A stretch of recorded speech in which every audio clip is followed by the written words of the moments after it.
Peace. Again, very quick, short. I don't intend to spend a lot of time and belabor issues, or really, my intention is not to cover ground that I have already. Okay.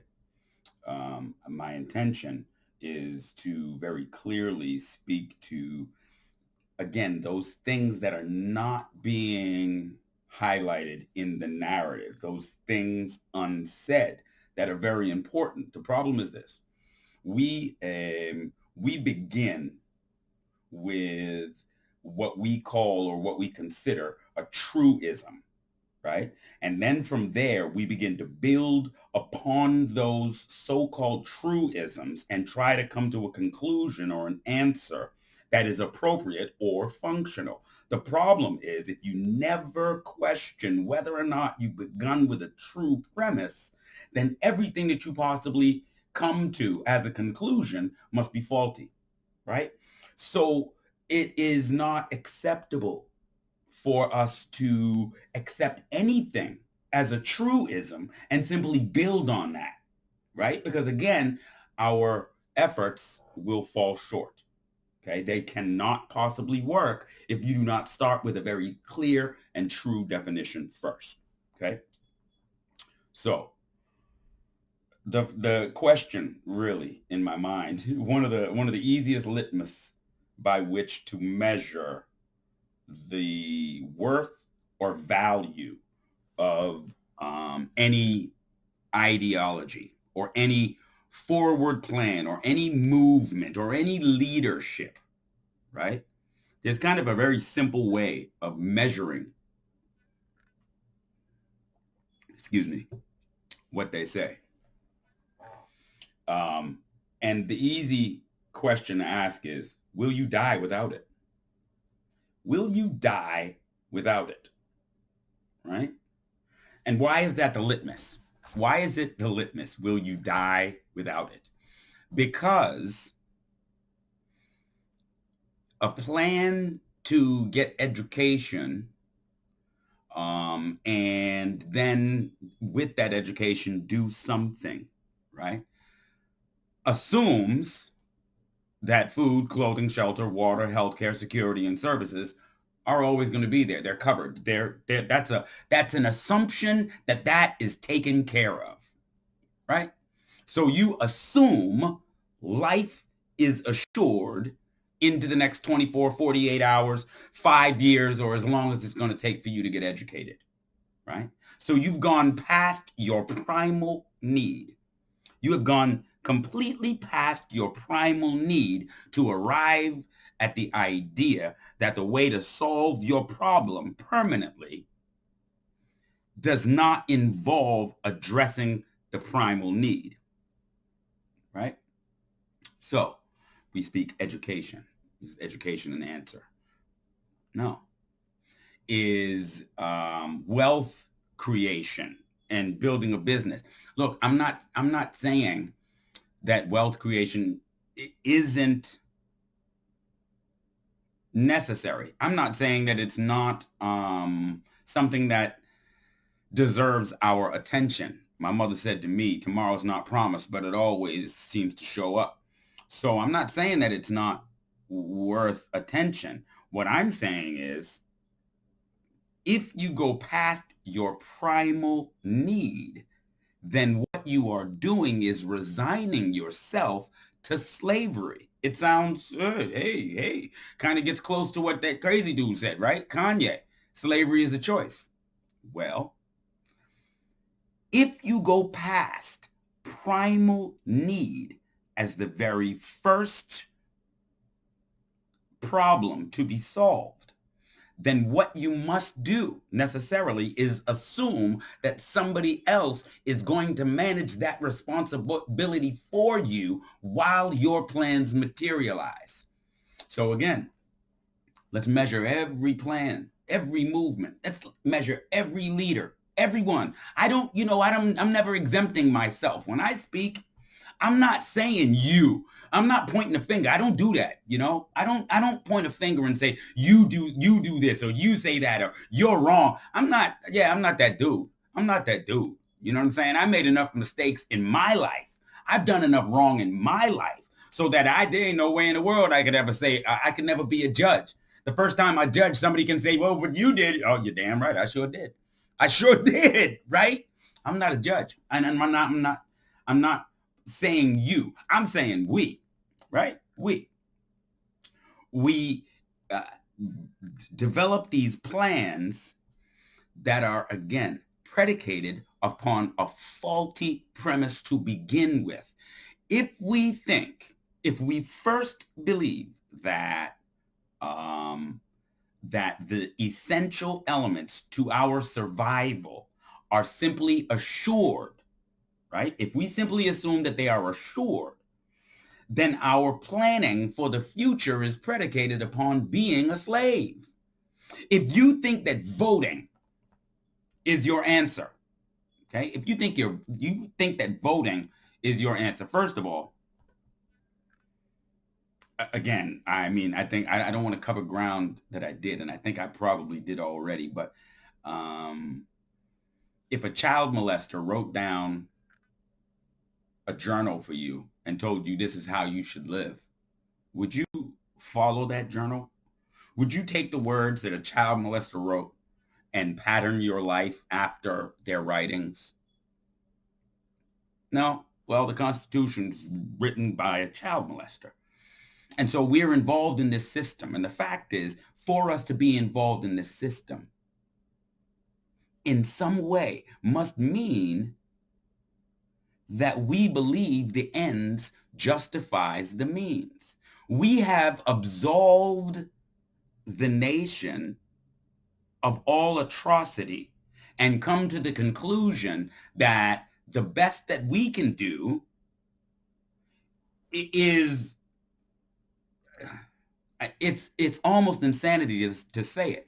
The best that we can do is prove ourselves equal in order to have a voice in the progress of this nation. But at the same time, 98.6% of the land in the United States of America is owned by them. So you will always be a transgeneral renter. Your generations, 500 years from now, 500 years from now, they're not even born. 500 years from now, their lives are already monetized. Every second of their lives, 500 years from now, are already monetized. And we sit here, right? And we promote the idea that voting and putting them in a position to make decisions that will govern the forward trajectory of this nation, and hopefully it gets better for us.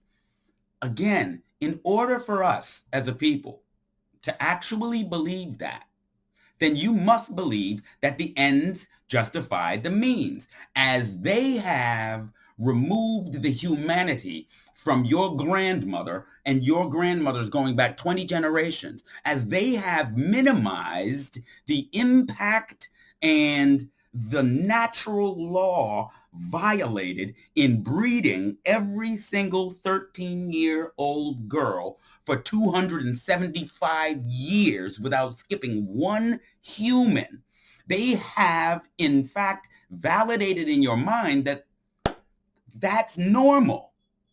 That's normal. Somehow they've made it plausible in your mind that, okay, I know that happened. I know that there's been 350 years of horror from this nation, but they've allowed us voice. We can now vote, though none of them are saying anything that would directly address anything that affects us. We're not talking about disparity in housing and access to it. We're not talking about disparities in education. We're not talking about disparities in due process under the law. We're not talking about freedom. We're not talking about any things that are directly affect you, right? You're completely pleased because you have a vote, because they said you have a voice and you have a share. Let me ask you something again. I don't want to cover ground that I have before. But imagine a Jew in a concentration camp in Germany. Do you think they would consider it progress to get voice in a Nazi election? Would that be progress to them? What is progress to a POW? What's progress, right? In my mind, it's freedom.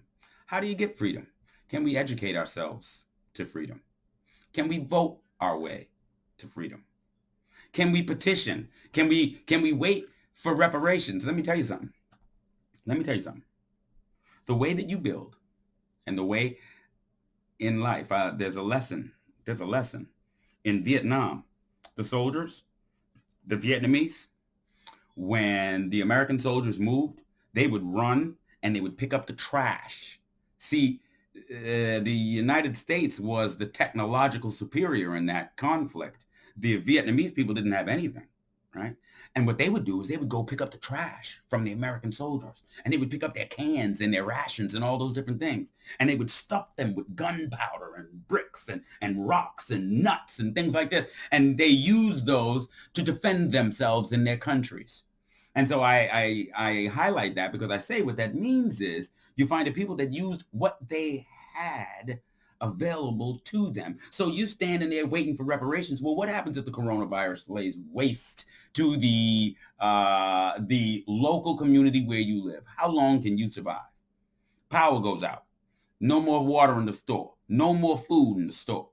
No foreseeable end to the event. How long can you live? How can you filter water? Can you provide that for yourself?